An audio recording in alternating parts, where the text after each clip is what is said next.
In 1987, the arcades were a brutal battleground. Sega's Shinobi was the breakout hit of the year, introducing us to Joe Musashi and his war against the terrorist organization Zed. But while Shinobi became a household name, its 1989 arcade sequel took a strange, experimental turn. It wasn't just about the lone wolf ninja anymore. This time, he brought a friend.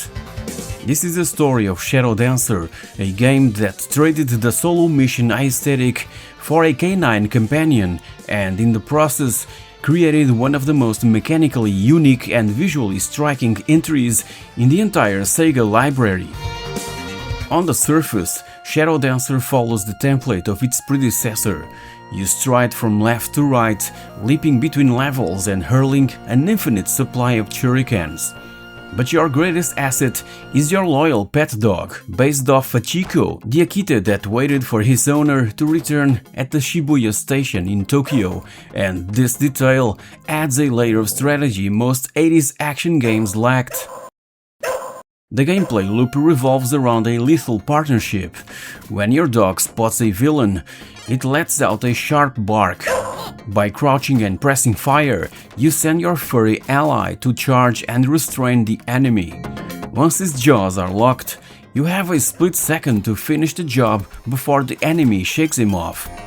If you wait too long, your dog takes a hit and shrinks into a whimpering pup, leaving you alone until you collect another power-up. It turned the game into a tactical puzzle. Do you risk sending the dog to tackle a shotgun-wielding thug, or do you handle it yourself? Your mission is simple but deadly. Disable a set of bombs scattered throughout the city by a terrorist organization known in some versions as Asian Dawn. The game takes you across 4 distinct missions, each more atmospheric than the last.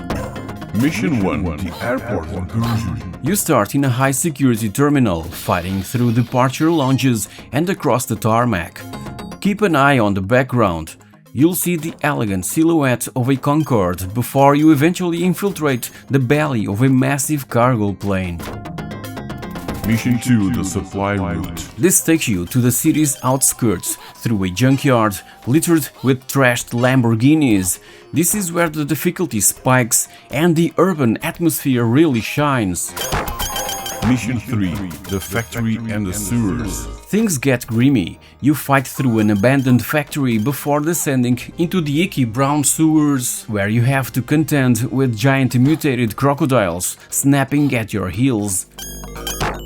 Mission 4, the final frontier. The endgame leads to a cave system filled with waterfalls, eventually opening into a secret spaceport. The final showdown happens right on the Space Shuttle itself, as it prepares for launch. If you talk to any Shadow Dancer fan, they'll tell you about Mission 2-3. It's a standout moment in 80s arcade history. After navigating a junkyard, the ninja boards a moving train for some second-class travel. The sense of speed and the industrial sprites make this one of the most memorable sequences in the game.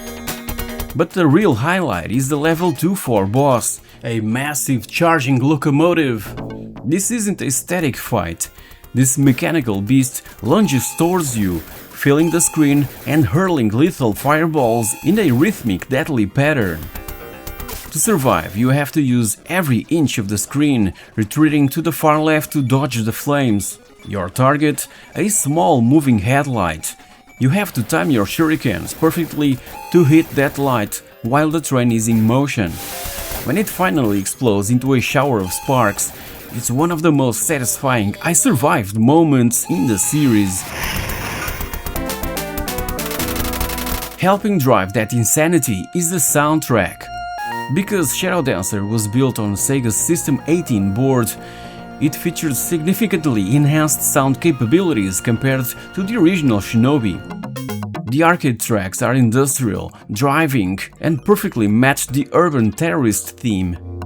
But the history of this soundtrack is actually a bit of a legend among retro fans. While the arcade score is great, many critics argue that the Amiga version actually boasts a superior score. The Amiga's custom sound chips provided a richer, more atmospheric audio experience that felt even more cinematic than the source material. Conversely, when the game moved to the Mega Drive, it received a completely new soundtrack. Since that version was a remake rather than a direct port, the music took on that classic, crunchy, bass-heavy Sega Genesis growl that fans still hum today. Between the missions, Shadow Dancer throws you into its famous bonus stages. In a dramatic shift to a first-person perspective, you stand at the base of a tower, hurling shurikens at ninjas descending from above. It's a high-speed reflex test.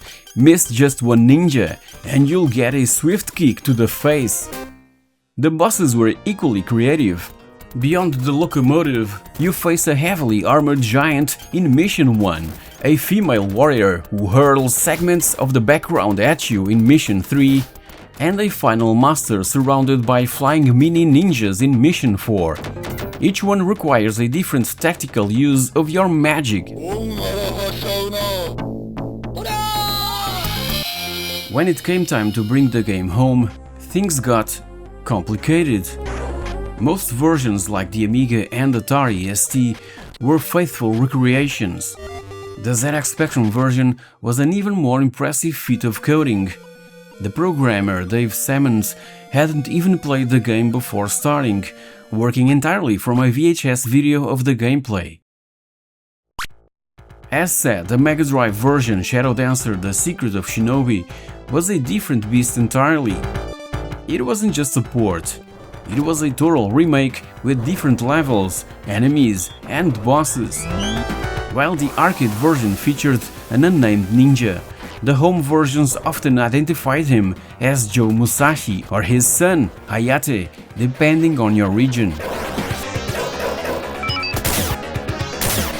Shadow Dancer remains a fascinating footnote in Sega's golden era and one of my favorite video games of all time. It didn't just iterate on Shinobi, it experimented with companion mechanics and atmospheric storytelling long before they were commonplace. Whether you were dodging fireballs on a moving train in a smoky arcade or listening to the refined synths on your Amiga at home, Shadow Dancer offered an experience that felt truly elite. It proved that a ninja's best friend isn't just his blade, it's the dog at his side. If you've enjoyed this look back at Sega history, don't forget to like and subscribe. Until next time, stay in the shadows. Thank you so much for watching and I'll catch you all in my next video. Cheers!